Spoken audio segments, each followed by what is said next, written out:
सीता माता के धर्म पिता राजा जनक थे, तो असली पिता कौन थे? पौराणिक कथा के अनुसार सीता माता मिथिला नरेश राजा जनक की पुत्री थी। एक बार जब राजा जनक के राज्य में अकाल पड़ा तो उन्होंने ऋषियों की सलाह से इस समय खेत जोता और हल चलाया ताकि इंद्रदेव की उनके राज्य पर कृपा हो सके। इस दौरान उनका हल एक धातु से टकराकर अटक गया। उस स्थान पर राजा जनक को एक कलश प्राप्त हुआ जिसमें मुस्कुराती सुंदर कन्या थी। राजा जनक की कोई संतान नहीं थी, इसलिए उन्होंने उस कन्या को अपनी पुत्री मान लिया और उसका नाम सीता रखा।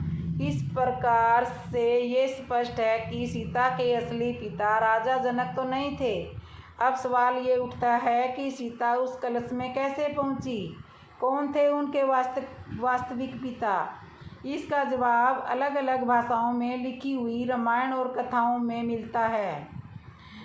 तो जानिए पौराणिक कथा सीता के जीवन की। अद्भुत रामायण के अनुसार त्रेता युग में जब लंकापति रावण तीनों लोकों पर अधिकार की चाह लिए तप कर रहा था, तब उसके तप के उत्पन्न तेज के कारण सारा संसार जलने लगा। इससे चिंतित होकर तमाम देवगण ब्रह्मा जी के पास पहुँचे और उनसे संसार को बचाने के लिए प्रार्थना की। तब ब्रह्मा जी ने रावण के पास पहुँचे और उससे वर मांगने को कहा। रावण ने कहा कि मुझे अमर होने का वरदान दे दीजिए। ब्रह्मा जी ने अमरता का वरदान देने में असमर्थता जताई।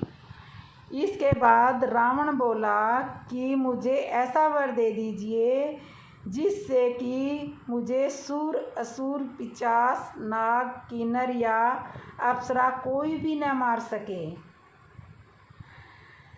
तब ब्रह्मा जी ने रावण ने कहा, जब मैं अज्ञानता से अपनी ही कन्या पर आक्सात हूँ तब मेरी मृत्यु हो। रावण को यह वरदान देकर ब्रह्मा जी ब्रह्मालोक चले गए। रावण ने अपने वरदान में मनुष्यों द्वारा न मारे जाने का वर नहीं मांगा, क्योंकि वो मनुष्यों को कुछ भी नहीं समझता था। इसलिए उसने मनुष्यों द्वारा मारे जाने का वर नहीं मांगा। ब्रह्मा जी से वरदान पाकर रावण खुद तो सर्वशक्तिमान मानने लगा। एक दिन वो दंडकारण्य गया। वहाँ ऋषि मुनि रहते थे।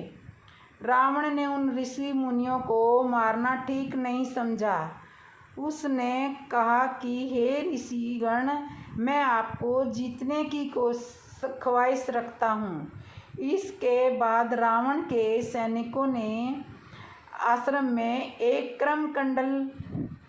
क्रमंडल किया और ऋषियों के शरीर से बाण चुभोकर रक्त निकालना और इस रक्त को उस कमंडल में रखकर रावण को सौंप दिया गया। वो कमंडल गत्स्यमंद ऋषि का था, जो कि 100 पुत्रों के पिता थे। उन्हें एक पुत्री की लालसा थी। उन्होंने माता लक्ष्मी से प्रार्थना की कि वे उनके घर पुत्री के रूप में जन्म ले। पुत्री की प्राप्ति की कामना के साथ गत्स्यमंद ऋषि ने दूध को अभिमंत्रित कर कमंडल में रख दिया। इसी कलश में रावण ने ऋषियों का रक्त भर लिया था। इस कमंडल को लेकर रावण लंका की ओर चला गया और उसने लंका पहुंचकर वह कमंडल अपनी पत्नी मंदोदरी को दे दिया और कहा कि इस कमंडल में विषैला रक्त भरा हुआ है, इसे संभाल कर रखना। मंदोदरी ने उसको संभाल कर रख दिया। इसके बाद रावण का आतंक लगातार बढ़ने लगा। उसने दानवों, यज्ञों, गंधर्वों और कन्याओं का अपहरण करना शुरू कर दिया और मंदराचल, हिमवान और मेरु वनों में रहने लगा। मंदोदरी को ये सब अच्छा नहीं लगा और एक दिन उसने ऐसे जीवन को त्यागने के बारे में सोच लिया और कमंडल में रखा हुआ विषैला रक्त पी लिया। विषैला रक्त पीने से उस कमंडल में अभितंत्रित दूध के प्रभाव से मंदोदरी को गर्भ ठहर गया। ऐसे में उसे लगा कि रावण यहाँ कई सालों से नहीं है। यदि उसकी संतान हुई तो महल की स्त्रियाँ उसके चरित्र के बारे में बुरा भला कहेगी। इस तरह से मंदोदरी तीर्थ यात्रा की बात कहकर विमान में चढ़कर कुरुक्षेत्र आ गई।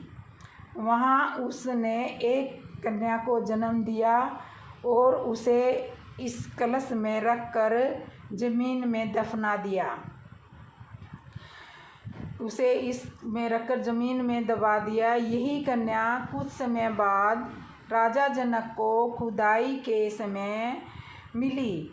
चूँकि रावण को इस बात का आभास भी नहीं था कि उसकी कोई कन्या भी है, इसलिए वो अज्ञानतावश अपने ही पुत्री सीता पर मोहित हो गया और उसकी यही भूल उसकी मृत्यु का कारण बनी। और सीता के पति श्री राम ने मनुष्य रूप में जन्म लेकर उसका वध किया। अद्भुत रामायण की इस कथा से ये तो स्पष्ट है कि सीता की माँ मंदोदरी थी। मंदोदरी का पति होने के कारण रावण सीता का पिता हुआ। हालांकि कुछ लोग सीता का पिता गत्स्य मुनि ऋषि को मानते हैं, क्योंकि कमंडल में उन्होंने ही दूध को अभिमंत्रित करके रखा था।